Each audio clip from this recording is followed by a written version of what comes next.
ভারতের ক্যাপ্টেন রোহিত শর্মা তামিমকে খোঁচা দিলেন, বললেন খেলা বাদ দিয়ে আবার ধারাভাষ্য তামিম।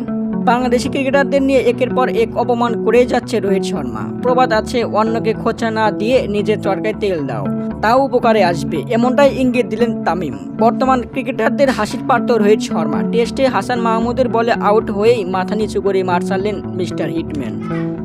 রোহিতকে আউট করে হাসিতে মেতে উঠলেন টাইগাররা। এদিকে কমেন্ট্রি বক্সে তামিম দিচ্ছেন ধারাভাষ্য। বাংলাদেশ ভারত পুরো সিরিজে তামিমকে দেখা যাবে এবার।